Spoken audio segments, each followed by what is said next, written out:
Hey, what's up everyone, it's Max. So I'm trying something new today, and today I'm gonna do a reaction video to another video. And this video is Mark Cuban's the #1 reason why most people fail in business.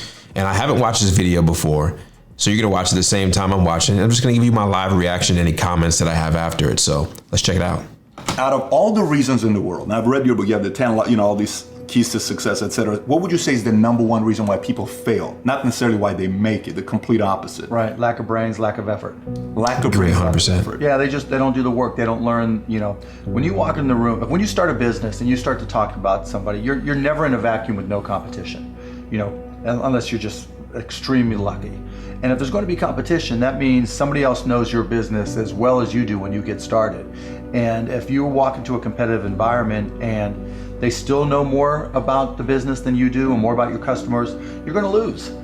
But most people don't consider that. They don't. I talk about this a lot. It's like the lack of obsession of what you're doing. And if you're truly not obsessed and you come like this chemist of learning what you're trying to do, then you're just not going to be as good as the next person that is really nerding out about the thing. Now, I'm not saying like nerd out to the point where you don't take action, but you really got to become obsessed with success. They don't learn more about their industry. They don't know even about their business. And so you've got to put in the effort to know more about your industry than anybody else. And that's the brains part, and that's the effort part.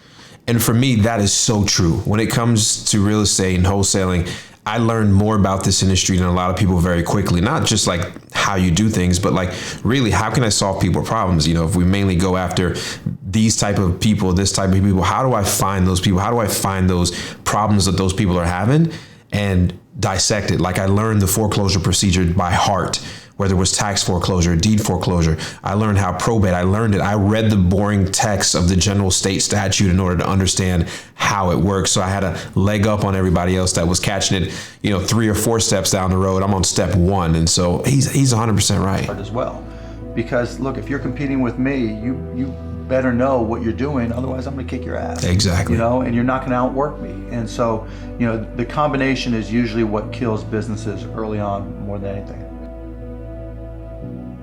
Alluding to it earlier about entrepreneurs being born or built, and I think I knew I was wired to be excited about business.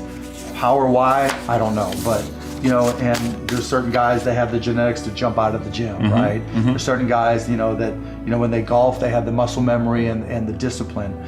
Dirk Nowitzki may not be the most talented guy in the NBA, but his discipline and his focus to do what's necessary to be successful, he's willing to do, and combine it with being 7 feet tall and being skilled, it makes him an amazing basketball player. So it's understanding what your skill set is, finding the right place to use those skills, and then going for it. So many people 50 grand, lack discipline. Pick the right industry. But whatever industry you pick, if you outwork everybody, if you try to be a little smarter than everybody, if you try to be a better salesperson than everybody, if you try to be better prepared than everybody, you've got your best chance. Because if you don't do it and somebody else does, I have the saying, work like someone's trying to take it all away from you. I actually work like someone's spending 24 hours, working 24 hours to take it all away from you. And that's kind of the way I look at it. And for me, that's so fact. Like I feel like every day somebody's coming to take my position, take my crown, take whatever it is that I possess or whatever I want. And so for me, it's like, yeah, you got to work harder than anybody else. On top of that, you really got to be a chemist when it comes to it, because 1, you're not going to outwork me, and 2, I'm going to know this industry like the back of my hand, to where you're going to have to do a lot more than just outwork me.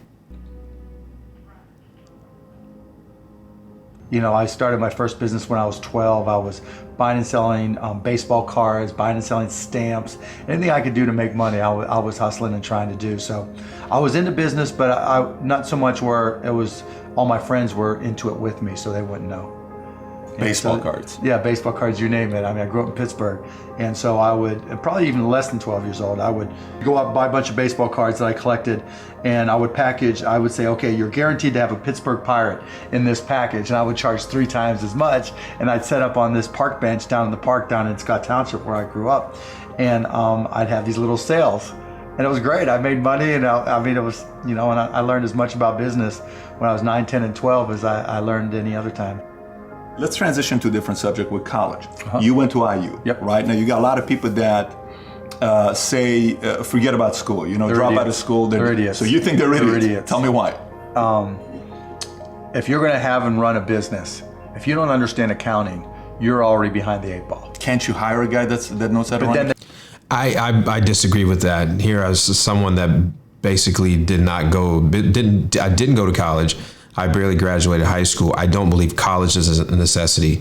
The streets can teach you a lot of things much faster. And the reality is most people come out of college with zero skills. You can come out of college and not know anything about accounting still. It's the real life practices, I believe, that teaches you things. You may learn a few things, but I've had people that work for me that I teach them things and they say college never ever taught me anything. And this is kind of what I graduated in. And so I don't too much agree with that. You're an idiot if you don't go to college. You're not looking at an idiot. They still have to communicate to you. Your accountant might tell you you're profitable, but your cash is going down. Not understanding a breakdown. And when you don't, do you think you need college to learn that? Yeah, I think you do, right? Because it may not. For some people, look. I disagree. You don't need college to learn that. And it's obviously Mark is successful in his own right, but you do not need college to learn about accounting or if your things are going down. There's many people that go to college and tell you they just don't learn. And college really teaches you how to be a good employee.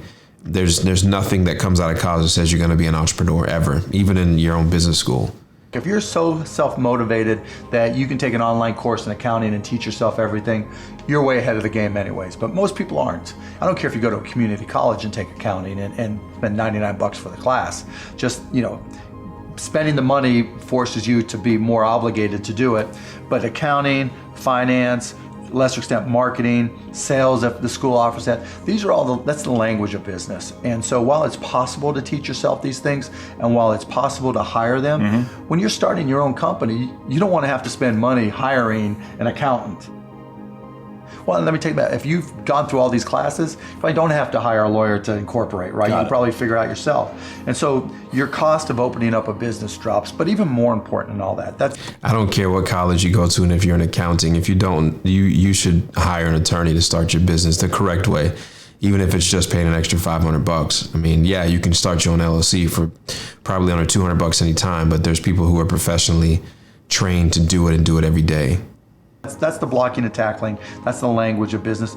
The thing I learned at Indiana that was more important than anything else, I learned how to learn. And learning became far more important to me because the one certainty in business is that it's always going to be changing. If you're not always learning, to this minute, if I'm not continuously learning, if I'm not just absorbing as much as I can absorb, someone else is going to kick my ass. Right? So you talk about paranoia.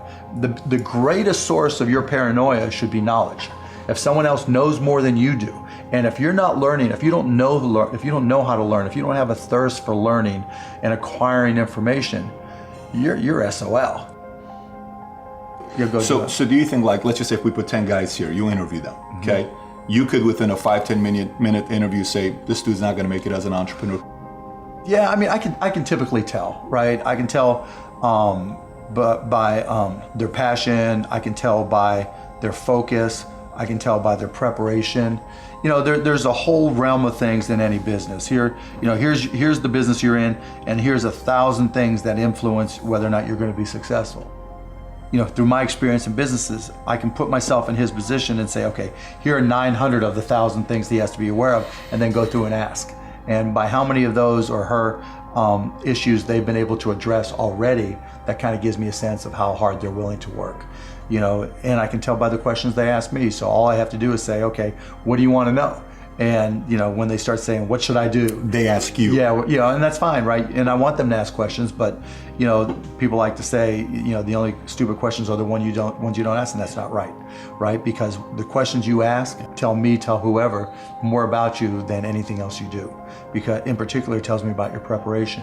If you ask me questions about just basic things that you should have known and you should have down to a science, that's going to disqualify you almost more than anything.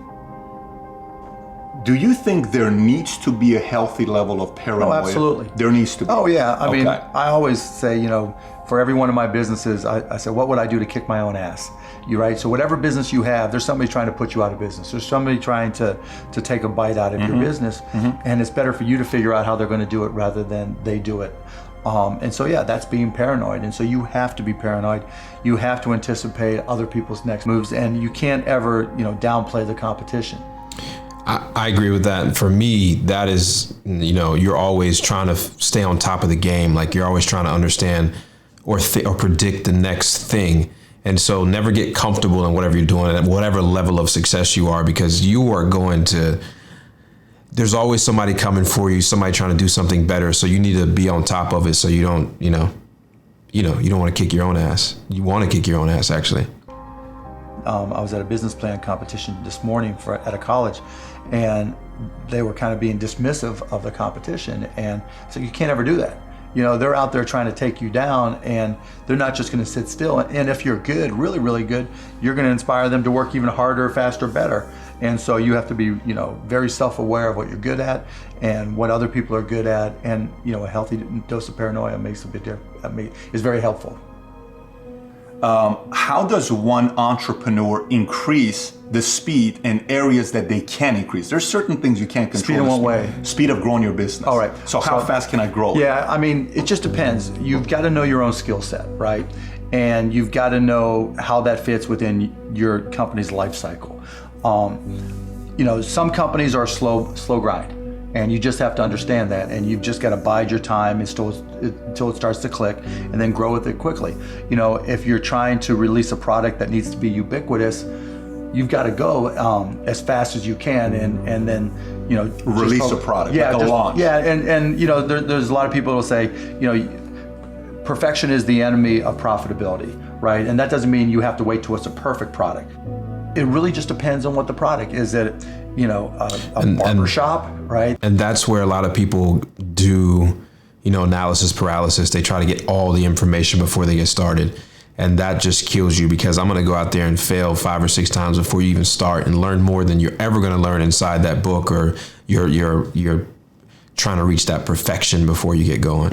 Is it an app? Is it a service? Is it a product? But, the key is looking for the low-hanging fruit. What customers are willing to write you a check or commit to it, so that they're willing to integrate it into their daily lives or integrate it into their daily business. And so getting a commitment either through time or revenue is typically what I look for. And so if I can get a commitment, then I'm going to be able to learn. I'm going to see how they use it. Do they sustain usage?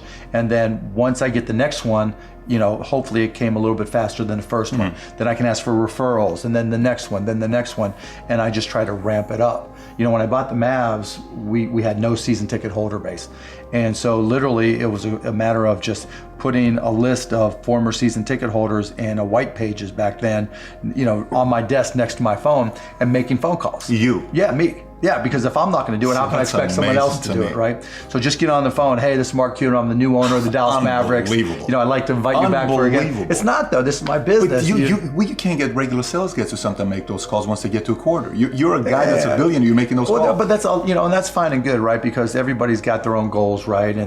But still, I don't want anybody at the Mavs to be able to say, well, he's not willing to do the work, right? There's, if I walk around, I'm picking up all the papers. I'm not saying go get that picked up. I'm like, okay, that's trash. I'm picking it up.